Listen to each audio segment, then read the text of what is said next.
online undergraduate transitions course for all. So the aim really of my presentation is to contribute and really just to reflect on the emerging ongoing debate around how best to develop academic skills for all students in tertiary education settings. As the distinction between first and second language education is beginning to disappear, different models of collaboration between EAP units and skills development units are emerging. And this presentation stems from one experience of collaboration between English language education and the Institute for Academic Development at the University of Edinburgh. I'm going to begin by saying a little more about that before briefly reviewing and questioning really some of the different research and practice strands which appear to have contributed to the different approaches to academic skills development. I'll then turn to the creation of successful academic communication, which is one of a suite of online transition courses for new undergraduate students at Edinburgh. And it examines, I'm going to try and examine the attempts to develop, to adapt materials, drawing on the different traditions informing our practice. And then I'll just very briefly look at the very limited student feedback we received before opening up to any discussion of possible ways forward. An earlier version of this was jointly presented by myself and Dr. Donna Murray, who was our IAD collaborator at St Andrews EAP Conference, Transitions and Tribulations, EAP at the Crossroads, in February this year. And I should emphasise that this is this incursion into pre-undergraduate study, to transitions, to academic literacy for all undergraduates, relatively new area for me, and that everything that we did here was a collaboration. It was very much an ELE collaboration and a collaboration with Donna too in the Institute for Academic Development. And this was very much a first attempt to position ourselves in this very new area, which had a very high profile in the university. So yes, an increasing awareness that all students need support with academic writing, and perhaps an unequal distribution of provisions for these different groups. I think traditionally the assumption has been that immersion and interaction would be enough, would suffice really to enable students to learn new practices. And some universities, particularly Russell Group universities, I think, like Edinburgh, have been reluctant to admit the necessity for academic writing improvement. According to Leslie Gourlay, this very implicit model, as she says, worked in what was an elite system in the past. And again, not to imply that this was a golden age, as many students were marginalised, just as they are now. But now that the student body is so much more diverse, it perhaps doesn't have particularly family support for university entry, or peer support, and we can't assume any longer that students can learn these practices and adopt new identities simply through that kind of apprenticeship exposure model. It's been very interesting actually at the conference to meet more and more learning developers, people who are involved in this whole mixed area of support. People who've traditionally only been involved in international student support, now working with home students.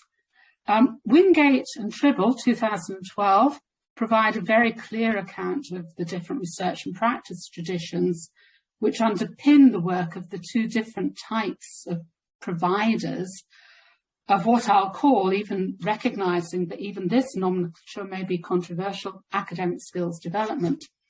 And at Edinburgh, these are embodied by the Institute for Academic Development, IAD, and my own home institution, English Language Education, ELE, which is now part of the Centre for Open Learning.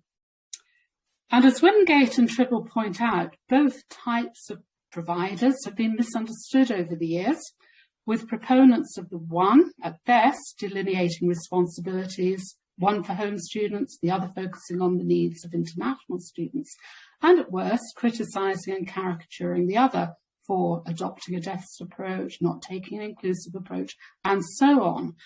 And at the heart of this, I believe, lies a basic problem, which is that UK universities have been slow to respond to the need to cater for the academic skills development of all their students. There has clearly been a move from the position put very succinctly by Wingate and Tribble, but it has been piecemeal and bottom-up, relying in our own case on strong movement from below to get a voice at the top management tables of our universities. EAP units have gathered strength up to now, of course, because of the increasing reliance of universities on international student fees for survival in the corporatised UK higher education environment, as have the former study skills units, due to the increasing emphasis on widening participation for students from non-traditional backgrounds. Interestingly, there has been some very good discussion on the Barley threads recently about university units combining both approaches in institutional mergers. And this is from Jonathan Smart's contribution. I got in touch with Jonathan, who was very happy for me to share his preliminary research on this area, which is really quite interesting. If you can read that. He received 11 responses about 8 organisations and about mergers which had taken place, very interestingly. One had a few staff with EAP expertise, developing academic skills, but no EAP unit because they didn't have very high international student numbers. In another organisation, no EAP teachers, but they've since recruited one EAP member of staff to the learning development team and wants a second. And the general comments are interesting. One, of course, expressed concern that mergers often equal rationalisation, redundancy.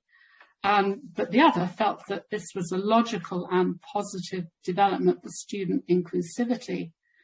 Another 6 organisations under an academic skills type umbrella, with some elements of collaboration or cooperation, but with a shared ethos.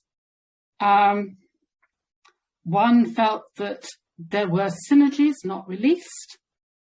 And 5 of the 6 specifically referred to EAP staff supporting native or human students, not human, home students, as well as L2 speakers. Very interesting research, I thought, and you know, this is something that would be great to see developed.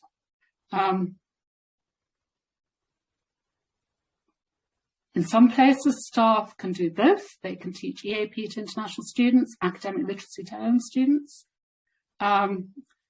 with that interesting observation that the take-up for EAP classes among home students was actually greater than that from the international students. And that, of course, as I think many of us are aware, they share the same difficulties as international students.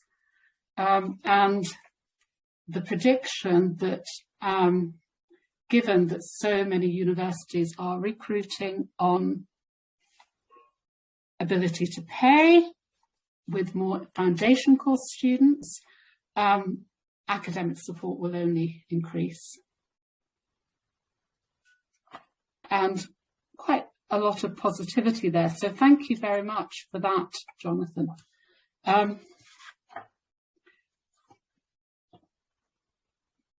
Okay, so what are some of the different research and practice strands? So this is just a little bit of a brainstorm of some of the influences that certainly have been influences on me and perhaps many others.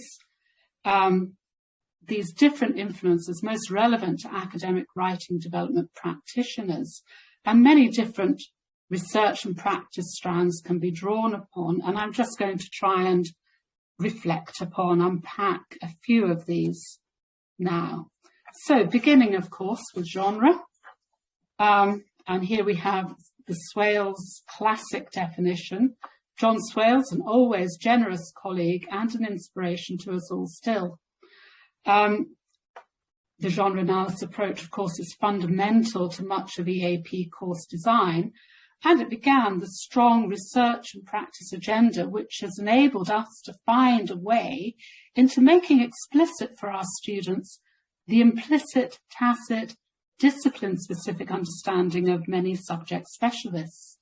Swales, of course, introduced to us and reconfigured existing work in genre theory for practitioners with the analysis of key genres, such as the research article, which led to the creation of teaching materials forming the basis of many of our EAP courses today. But interestingly, even this early definition allows for a degree of genre fluidity and doesn't take such a fixed view of genre as has sometimes been claimed, and for which this approach has often been criticised. We then have academic literacies, which is interesting, and it's twofold, I think. On the one hand, it involves the variety of communicative practices and genres that students need, the ability to understand and use with the language appropriate to the setting. And arguably, these should be embedded in the discipline and taught by discipline specialists. However, this is problematic. If students do not have the level of language proficiency needed, there is a problem, as developing students' language proficiency is outside the subject specialist remit, although you do come across quite a lot, of course, who've had some EFL teaching experience in their years abroad or the time before they managed to get into academia. But even if they do have some requisite background and skills, do they actually have the time? Is there space in the curriculum? So often the only place that this happens is in the post-assignment feedback, which is thus required to bear a very heavy load. However, you would think that a 4-year undergraduate degree, as is the case in Scotland, should surely be able to find space for this. On the other hand, you've got academic literacies as a movement which has a critical agenda and as such draws attention to the difficulties involved in having that repertoire of linguistic practices appropriate to each setting, and this is Lee and Street, 1998, and to handle the social meanings and identities that each invokes. And of course, too, as with many of these areas, there is no specific pedagogy, although it does stress the importance of starting from where students find themselves in terms of literary practices. And then, moving on, we have writing and the disciplines, which takes the agenda further, drawing on both genre analysis and academic literacies. It does, however, place the teaching of academic writing squarely in the domain of the subject specialists. And in practice, it involves various ways of tackling the issue and various degrees of involvement on the part of subject specialists, varying between subjects and institutions and individuals, strong in law, for example, where professional identity claims both subject and language expertise. And the distinctive feature of it is that insistence that this responsibility for student writing is ultimately the responsibility of subject tutors. But are we working towards this? Is it actually a desirable outcome for our profession? We've got the traditional study skills approach, and I think actually sometimes it seems to me that this equals what's often just called academic literacy. I'm not sure how different it really is. In universities, this usually has, in the past, referred to courses, and probably still does, which at-risk students are referred to help them catch up. It's tradition in EAP too, leading to what we've come to call EGAP. EGAP, the focus is on generic skills, but it requires learners to be able to transfer the learning successfully to specific contexts. And it's somewhat unfairly demonized as promoting a deficit view of writings. There's some great books that I still use, like the OU's Good Study Guide from North Edge. And interesting. So then what do we have? We have transitioning skills, which is really just study skills reframed as courses designed to bridge the gap between school and undergraduate study for all students, but particularly those who have, for differing reasons, a gap to bridge. So working together with academic developers, bringing on board different strands, and this is a quote from Ding and Bruce, which I think is really quite interesting. Alex Ding and Ian have written exclusively about, not exclusively, extensively about EAP practitioner identity and the structural forces shaping it. And I think we can only gain by strengthening the bonds between practitioners in the different units working with similar aims, which brings me to our collaboration. This is one of a suite of transition courses organised at a high level centrally as part of the university's programme for undergraduate student induction. This is the new one, and this is the result of the collaboration between ourselves and IAD, online during the pandemic, of course. And interestingly, it gained an S in the process of going back and forth between various people in the university. So, you know, I'm quite happy with the successful academic communications. These are the other two courses. Welcome Back to Study, Library, LibSmart. Actually, there's a third one, Digital Skills Awareness. So it was very important for us to make sure that our course was positioned within this suite. And a lot of energy went in the summer to ensuring that we did that we were there with the other courses. Okay, so successful academic communications. This is the course overview. This text, I think, was my own attempt, because I took over some of the work on this, to bring together language and academic literacy issues, because I think one of the gaps in much of the study skills type provision is that focus on the mechanics of language which ELT trained practitioners provide. And a key feature of the design was a discussion board, which was monitored by paid student ambassadors who are usually employed during Freshers' Week and Induction Week to work with new students. Students are encouraged to watch presentations, engage in the tasks, and post on the boards. And this is information about how they could access the course. It was self-paced, online. This is how they enrolled. And the course is still available as a static resource for students to revisit and to help them support their development. Just looking briefly at one unit, I think I'm probably running out of time here. This was audience and purpose, and it's an example of a unit drawing on academic literacies, genre analysis, and also our background in communicative language teaching.